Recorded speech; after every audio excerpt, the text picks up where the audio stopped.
super simple and delicious potato cheese balls. So first we're going to start by making the potato covering. Now for that I've taken some potatoes, just boil them. I leave the instructions as to how to boil the potatoes, peel them and just grated them very fine.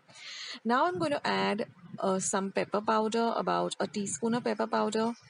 All ingredients with their exact measurements will be in the description box below.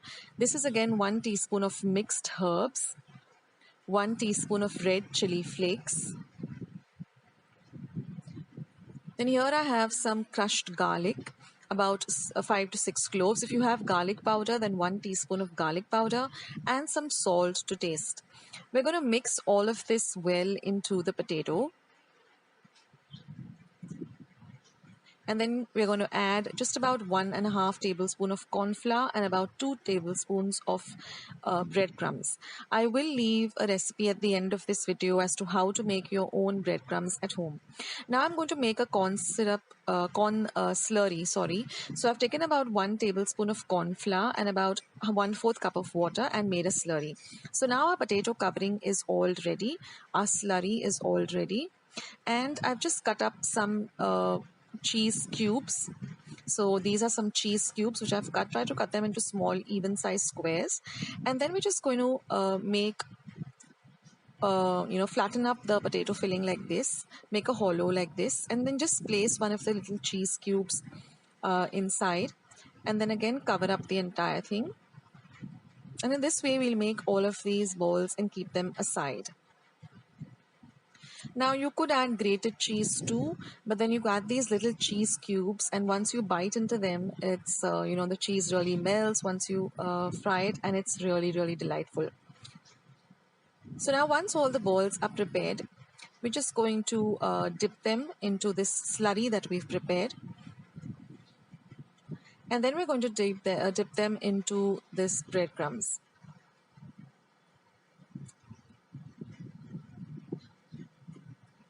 So they look like this, and then just keep them aside. You can also start heating up your oil on a low to medium flame. So I have left a recipe at the end of this video of how to make breadcrumbs at home with leftover bread slices sides. That is, sometimes we make sandwiches and we leave the sides. Don't throw them away. You can store them in your refrigerator in a steel box, and then after that just roast them and grind them up. I'll show you. You'll see that at the end of the recipe.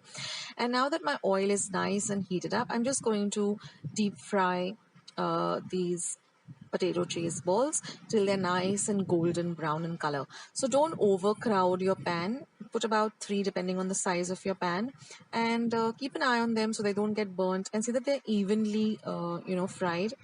And keep your flame from low to medium, not on a very high flame.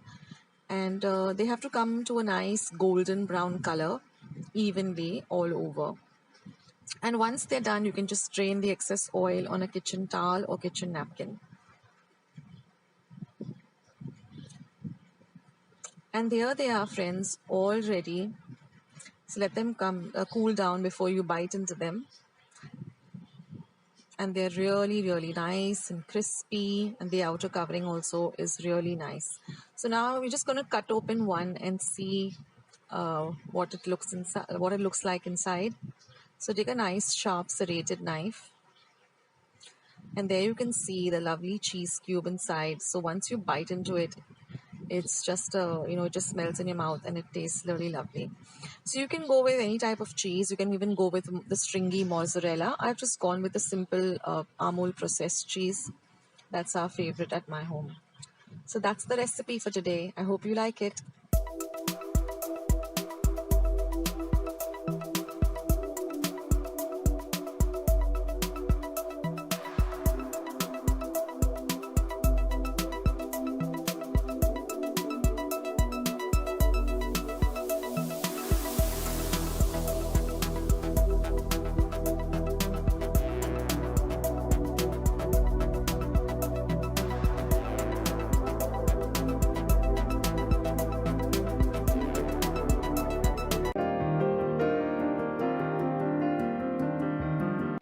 So let's start with today's delicious chili cheese toast recipe. Now here I've taken some coriander, fresh coriander, and just soaked it in some salt water, with which I've added a teaspoon of salt for about 15 minutes. Now I'm going to take 2 light green chilies. I'm going to take off the edges. I've washed the chilies well. And then we're going to chop the chilies really, really fine. Now it's very important that you wash the chilies, cut the chilies really, really fine for this chili cheese toast. So here I'm just chopping them roughly, and then I'm going to take another knife and really chop them fine, as you will see in the video. Now with respect to the coriander or the kothimir, after soaking it in some water to which salt has been added, I just drain all the water out and then wash the kothimir really well, and I'm going to chop that also really, really fine. Now, one tip I'd like to give you here: when you're buying coriander, buy the real fresh coriander which has these small little white flowers on them. That is the freshest you can get, and it's really delicious. So now here we have our coriander, we have our chopped chilies, and this I'm going to use some mixed herbs. You can use any brand, and this is just some processed cheese which I've grated. And this is a little bit of milk, about 4 tablespoons. Now you can use a mixture of processed cheese and mozzarella. You get this pizza blend of cheese. You can use that too, but right now I'm just using normal processed cheese. All I do is I just take the block of cheese and I grate it and keep it in my refrigerator whenever I require. It's always at hand. So now I'm just going to mix all the ingredients really well together. Now I'm going to add a little milk at a time, and I'm going to make it into a little kind of a paste. Now I'm also going to add a little bit of salt, a little bit of the mixed herbs, and I'm going to mix everything really well together. So what the milk does is it gives it some kind of a body and consistency, and brings it to this kind of a spread kind of a consistency. So now I have my pan heating on a low to medium heat, and I've taken 2 slices of bread, and what I'm going to do is I'm just going to evenly spread out this cheese mixture that I've prepared all over the slice of bread. So at this point, keep your pan or tawa, heating up on a low to medium flame. So now this mixture that I've made is enough for about 4 slices of bread, because I'm going to add a generous amount of the cheese mixture. And once we cut up each slice into 2 halves, we get about 8 slices. So now my tawa or pan is nice and hot. I'm just going to add half a teaspoon of butter and just spread it around. And then I'm going to place 2 slices, of the bread on the tawa. And I'm going to keep it on a low flame for just about half a minute. And I'm going to let the bread toast a little, the base of the bread toast a little. Now you can use brown bread, you can use whole grain bread. And I'll just cover it with a lid and let it just cook for another half minute, till the cheese just starts to lightly bubble. And then after that, what I'm going to do is I'm going to transfer this to a microwave safe proof, microwave proof dish or a plate, because I'm going to microwave this for just a minute so that I get the cheese nice and melted. So in the meantime, I'm going to put a little more butter on the pan, and I'm going to, toast the other 2 slices that we've, applied the cheese and chili spread to. So you can make this filling and keep it in your fridge, and whenever you feel like, you can just make this chili cheese toast. So now in the meantime, I'm just going to microwave the other 2 slices for just a minute in my microwave so the cheese gets nice and melted and bubbly. Now these other 2 slices are heating up, and now you see the ones that have come out of the microwave. The cheese has nicely melted all evenly.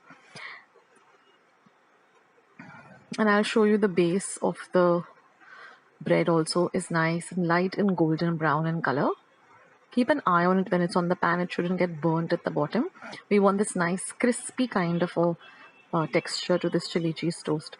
And now once all the toasts are ready and they've cooled down a little bit, just cut them up into half with a nice sharp serrated knife, and your chili cheese toast is all ready. So you can have this all by itself, or you can club it up with some ketchup or any sauce that you like. So this is a nice anytime snack, or even a light breakfast or a light evening meal. I'm sure all the kiddies will love this. This is a big hit at my home with my family.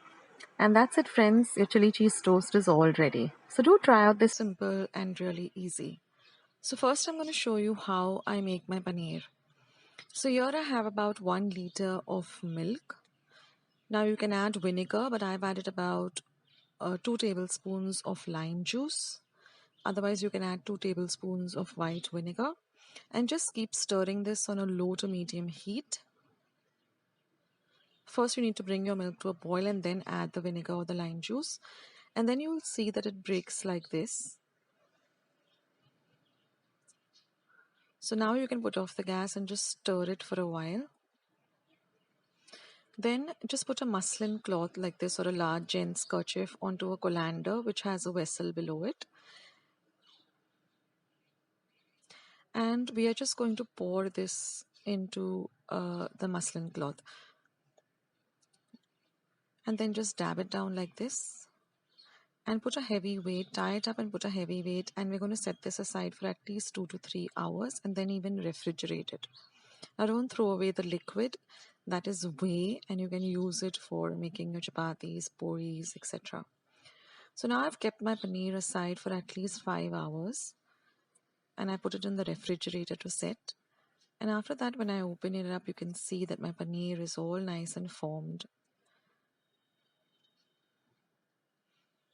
And keeping it in the refrigerator also firms it up a bit and it becomes easier to even cut it up. So you can see I have my lovely cottage cheese, homemade cottage cheese or paneer, which you can use for so many dishes. Now I'm just going to cut them up into strips like this, and to make it into smaller pieces I'm going to cut it up into halves. Now I have a lot of paneer dishes on my channel, so just go to my channel's main page and then go to playlist and then go to paneer recipes, and you'll find many recipes which you can make. So in this way our paneer is ready.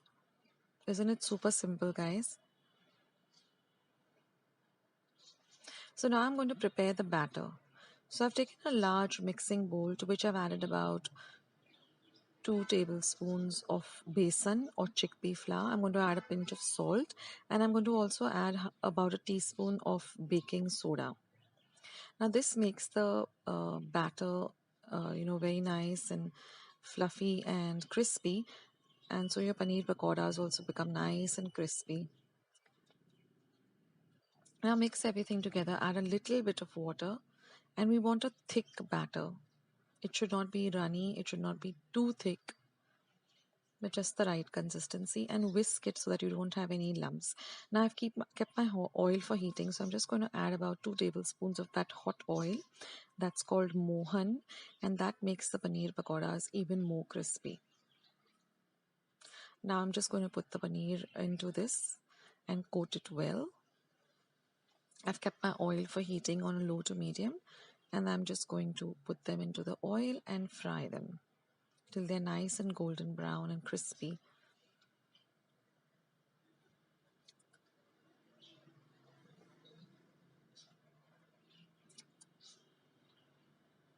So I've got many dishes of paneer like palak paneer, there's palak paneer paratha recipe, there's a recipe for paneer chili fry, Manchurian paneer, paneer tikka masala. So there is a big range of paneer dishes. I will leave a link to the playlist of my paneer dishes in the description box below. So just click it and it will take you to all my paneer dishes. So that's it, friends, and all I've done is drained it on some kitchen napkins to drain off the excess oil, and then when serving I've just sprinkled a little bit of chili powder and chaat masala and served it with some ketchup. So bake this and enjoy it.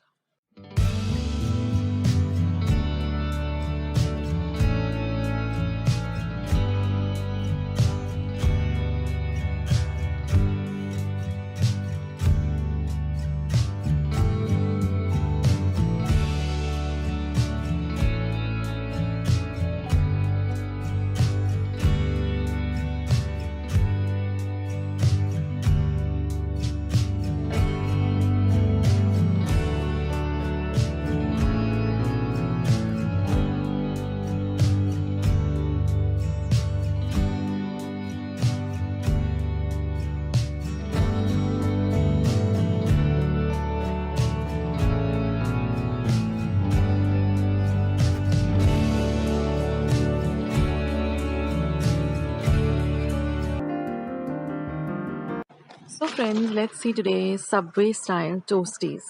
Now here I've got some French garlic bread. I'm just going to cut it up into two equal halves and then I'm going to slice each of the halves like this.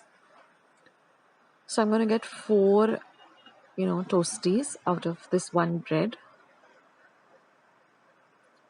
So it's going to look like this. So use a serrated sharp knife and cut it up really slowly so that you get a nice, even toasty.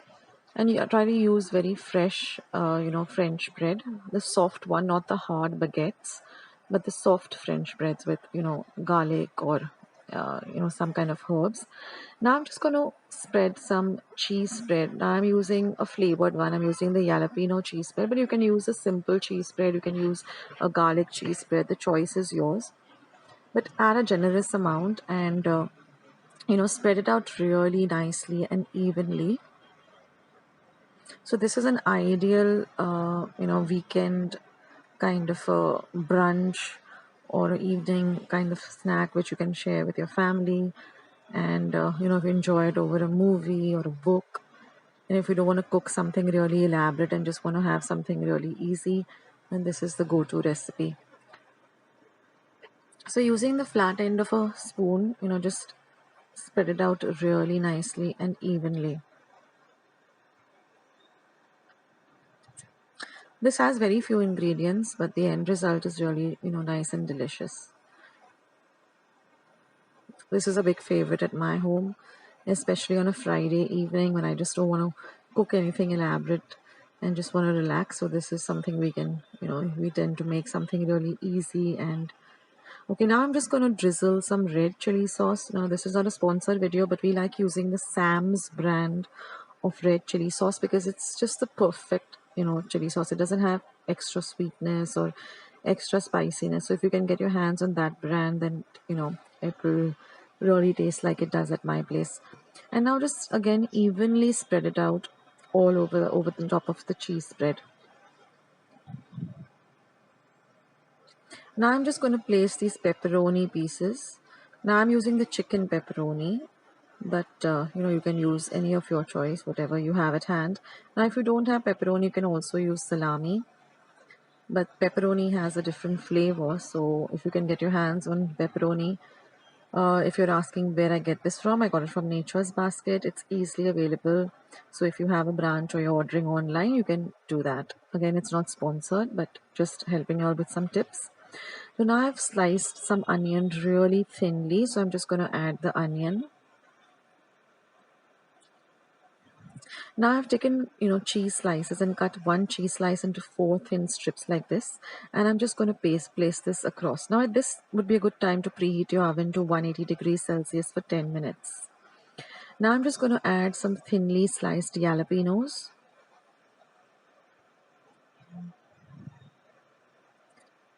Next, I'm going to add a generous amount of pizza cheese. Now, what this pizza cheese is a mixture of mozzarella, processed cheese. So you get this, you get this easily in stores. Now I'm just going to sprinkle some pepper powder, some mixed herb powder, and some red chili flakes.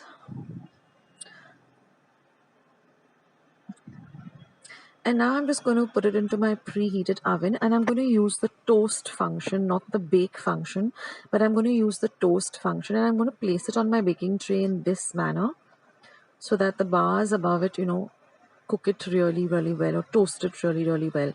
And we're going to toast this for about 15 minutes. So keep an eye on it. All you want is the cheese to really melt through. And that's it, guys. Your toasties are ready.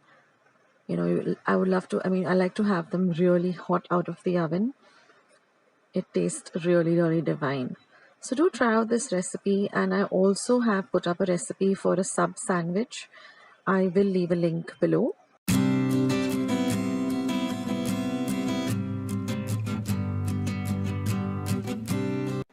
So guys, let's see how to prepare these beautiful chicken momos. It's a super simple recipe.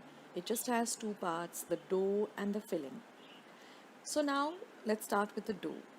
Now for the dough, I've just taken 1 cup of maida.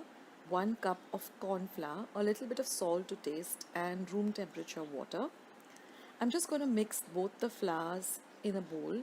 Now I leave all the measurements with in grams, etc. in the description box below, so you can go there and check the entire all the ingredients as well as the entire recipe. Now I'm just going to add a little water at a time. I've also added this pinch of salt, or the salt to taste, and I'm just going to knead this to a very soft yet firm dough, something like you would for a normal roti kind of consistency, very elastic and soft. Now, the important thing is that you need to rest the dough or keep it aside for at least an hour. So I just covered it with a cloth, a dry kitchen cloth, and kept it aside for 1 hour exactly.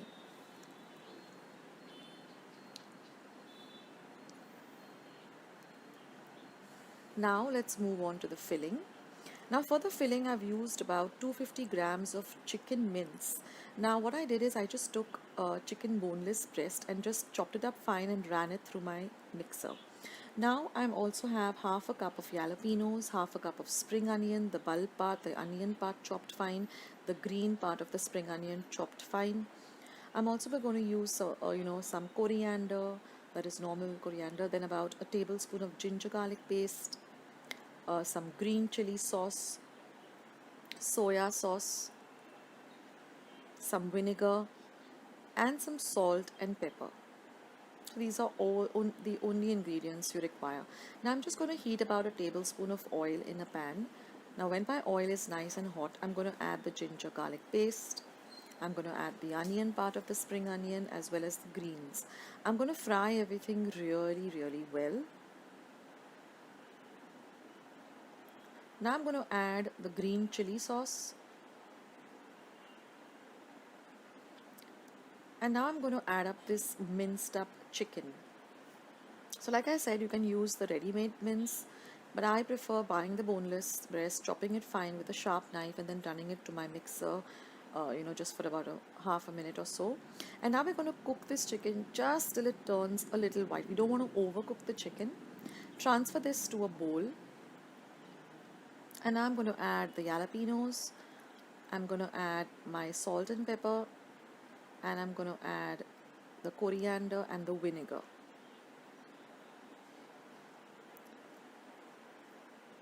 Give everything a nice mix. Now I like to get my hands in there and mix everything really well. Now for the dough, I'm just going to roll them out into very small balls like you would with a Indian puri. It has to be nice and evenly shaped. You can also use the help of some cutter to make an exact round shape. I'm just going to take a little bit of the filling, place it in the center. Now here comes my husband Abhijit's help, because he is really good at all of this, and the perfection and the finesse, Abhijit does it best. So now just wet the top portion of the dough, and then just bring it down to the other portion, seal it well, and then let's make these kind of folds. This is the easiest design, and that's it. And just shape it up a bit, make it flat at the edge, and just keep it aside. I'll show you one more.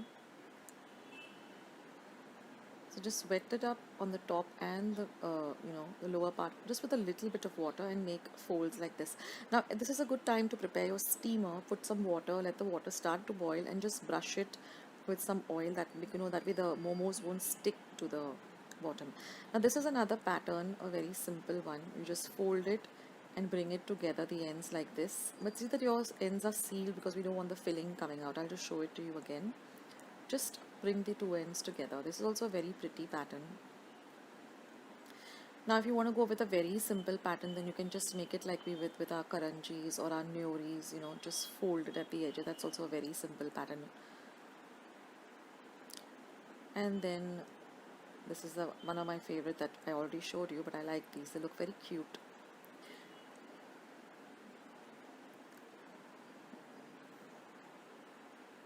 Don't put a lot of water, just put a little bit of water. And this is of course the modak shape. which is also very easy and it looks really pretty. Just see that you remove the excess from the top. This also looks very cute, like a little dumpling. So now keep all your momos ready, and once the water in your steamer starts to boil, tell me which is your favorite shape among all of these. You can write in the comment section below. And just place them on your steamer, on the plate, that is a perforated plate, so that you have enough of water in your steamer, so that the water is boiling on a high flame. And you're going to close your steamer and keep it on a high flame for 20 minutes. Put a timer, guys, and after 20 minutes, when your steamer has completely cooled, your momos are all ready. They have to look transparent, or translucent rather, like this. And because we've oiled the bottom, it's very simple to pick them up. Now I prepared a sauce. I just used 2 tablespoons of Szechuan chutney, 2 tablespoons of red chili sauce, and 1 teaspoon of sweet onion sauce. And I just made this dip because it goes so well with these momos. You have to have these momos steaming hot, so you can make them in and put them in your refrigerator, and when you're ready to eat, just steam them and prepare the sauce, dip them, and just enjoy this lovely experience.